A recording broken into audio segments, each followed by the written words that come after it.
नमस्कार सकलके सरासरि आलोचनाय चले आसि विवाह तत्त्व निये आलोचना करछि। এই विवाह तत्त्वे অনেকেই জিজ্ঞাসা করেছেন যে দাদা একটু স্বয়ंवर নিয়ে যদি আলোচনা করেন তাহলে খুব ভালো হয়। এই স্বয়ंवर বিবাহ কাকে বলে এবং এই স্বয়ंवर বিবাহ কোথা থেকে আগত, এই প্রসঙ্গে বলতে গেলে প্রথমেই যে কথাটি বলতে হয় সেটি হচ্ছে আমাদের শাস্ত্রমতে বিবাহ ৮ প্রকার। এই ৮ প্রকার বিবাহ কি কি সেটি আগে নির্ণয় করতে হবে। দেখে নেওয়া যাক ৮ প্রকার বিবাহ কি কি। প্রথমেই ১ নম্বরে রয়েছে ব্রাহ্ম বিবাহ, ২ নম্বরে রয়েছে দৈব বিবাহ, ৩ নম্বরে রয়েছে আর্য বিবাহ, ৪ নম্বরে রয়েছে প্রজাপত্য বিবাহ, ৫ নম্বরে আসুর বিবাহ, ৬ নম্বরে গান্ধর্ব বিবাহ, ৭ নম্বরে রাক্ষস বিবাহ এবং ৮ নম্বরে রয়েছে পিশাচ বিবাহ। এই ৮ প্রকার বিবাহ আমাদের শাস্ত্রে দৃষ্ট হয়। এর মধ্যে কোন বিবাহটি আমাদের এই স্বয়ंवরের মধ্যে পড়ছে সেটি আমরা আগে দেখব। এর পরের যে ভিডিও হবে সেখানে আমি এই ৮ প্রকার বিবাহ নিয়েই আলোচনা করব। ব্রহ্ম বিবাহ থেকে আরম্ভ করে পিশাচ বিবাহ পর্যন্ত আমি সম্পূর্ণ আলোচনা করব। তবে আজকে যেহেতু স্বয়ंवर নিয়ে আলোচনা করছি সেহেতু স্বয়ंवर নিয়েই আলোচনা করব। স্বয়ंवर সম্পর্কে যেটি বলা হচ্ছে সেটি এইরূপ বলা হচ্ছে, ধর্মশাস্ত্রে স্বয়ंवर বিবাহের কথাও দেখা যায়, যার অসংখ্য উদাহরণ আছে রামায়ণ মহাভারতে এবং বিশাল সংস্কৃত কাব্য ও নাট্য সাহিত্যে। এই বিবাহ প্রকৃতপক্ষে গান্ধর্ব বিবাহেরই একটি পরিশীলিত রূপ। অর্থাৎ যে গান্ধর্ব বিবাহ আমরা দেখেছি এই ৮ প্রকার বিবাহের মধ্যে আলোচনা করেছিলাম, সেই গান্ধর্ব বিবাহেরই একটি রূপ হচ্ছে এই স্বয়ंवर। গান্ধর্ব বিবাহের সূচনা হয় পুরুষ ও স্ত্রীর গুরুজনদের অসাক্ষাতে এবং তাদের অনুমতি না নিয়ে। এ বিষয়ে একটি ব্যতিক্রমী দৃষ্টান্ত দেখা যায় মহাভারতের আদি পর্বে ১৭১ অধ্যায়ে।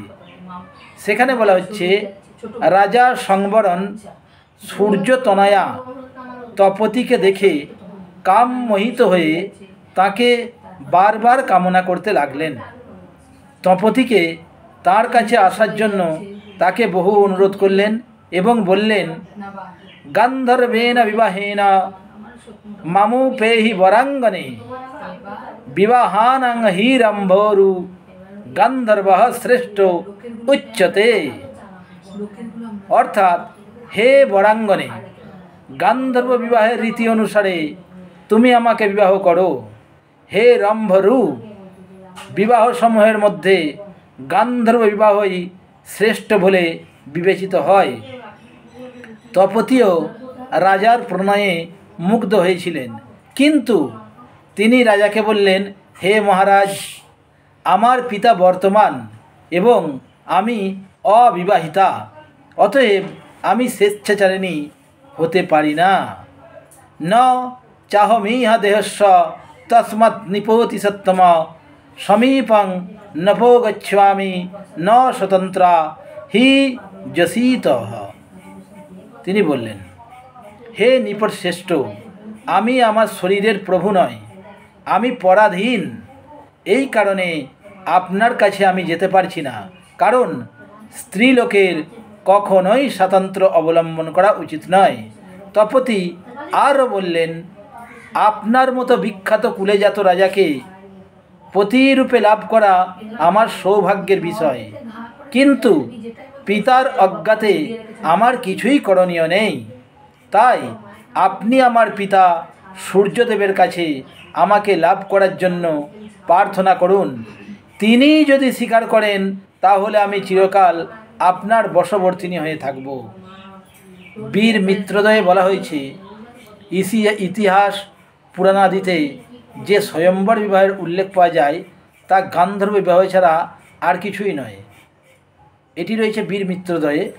সেখানে বলা হচ্ছে এবঞ্চ স্বয়ংবরোপি গান্ধর্ব বিবাহ এবহ, এটি বলা হচ্ছে। এখন আমরা দেখব গান্ধর্ব বিবাহ কাকে বলে, সেই সম্পর্কে শাস্ত্রীয় মতামত কী। গান্ধর্ব বিবাহ সম্পর্কে বলা হচ্ছে ইচ্ছয়া অনন্য সংযোগ কন্যায়াশ্চ বরস্য চ গান্ধর্ব তু বিজ্ঞেহ মৈথুন্য কাম সম্ভব।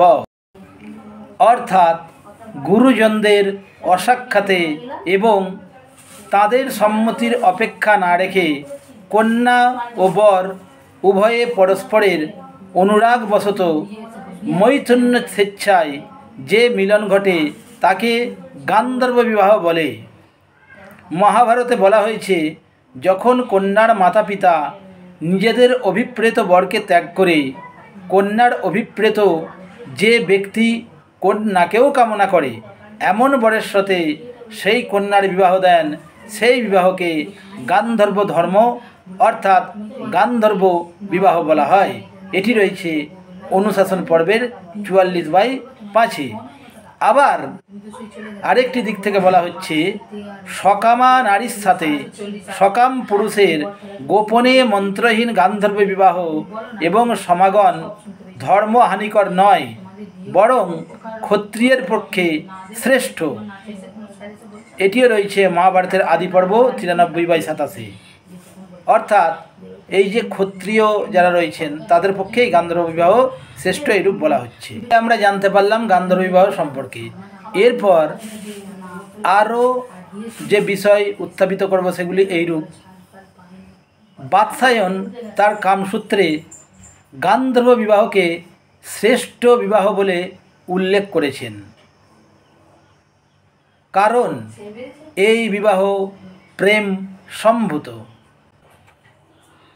তবে বাৎসায়ন এও নির্দেশ দিয়েছেন যে এই বিবাহ যাতে পিতা মাতা ও আত্মীয় স্বজন কর্তৃক অভিনন্দিত হয় এবং পরে যাতে পরিবর্তনীয় না হয় তার জন্য যুবক যুবতী পরস্পর মিলিত হয়ে অগ্নিকে প্রদক্ষিণ করবে এবং তারপর পিতা মাতার কাছে এই বিবাহের বিষয় প্রকাশ করবে।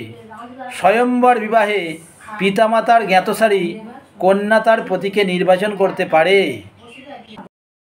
স্বয়ম্বর বিবাহের বেশ কয়েকটি শ্রেণীভেদ রয়েছে, তার মধ্যে সব থেকে সহজতম উপায় যেটি সেটি বলেছেন মনু।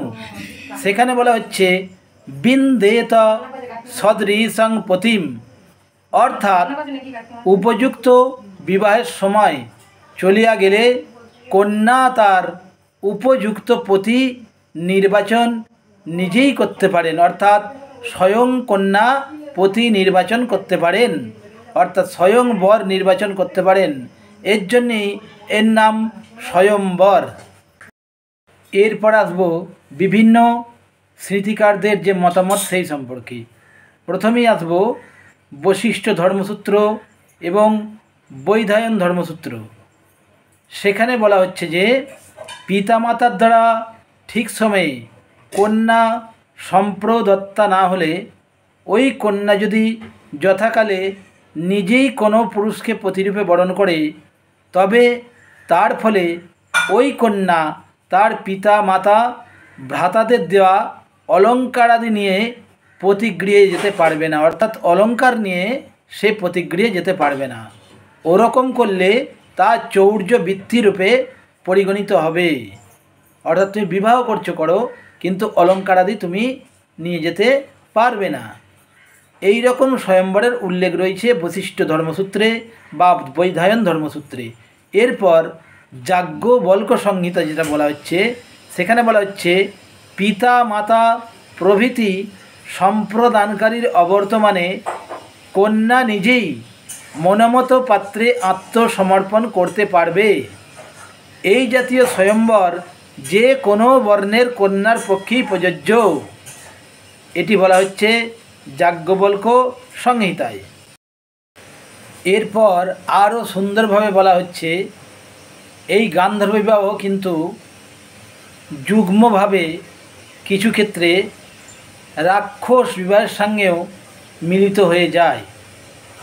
বলা হচ্ছে গান্ধর্ব রাক্ষস বিবাহ পৃথক পৃথকভাবে বা মিশ্রিতভাবে সম্পাদিত হতে পারে, যথা পৃথক পৃথক বা মিশ্র বা বিবাহ পূর্বচোদিত গান্ধর্ব রাক্ষসশ্চৈব ধর্ম ক্ষত্রস্য তস্মিত 3/26 বলা হচ্ছে।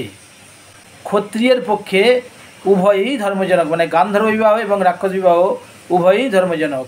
স্ত্রী ও পুরুষের পরস্পর অনুরাগ আছে, অথচ বিবাহ করতে গেলে উভয় পক্ষের লোকেদের সাথে যুদ্ধ অবশ্যম্ভাবী। এই রকম যুদ্ধলব্ধ বিবাহকে মিশ্র অর্থাৎ গান্ধর্ব রাক্ষস বিবাহ বলে।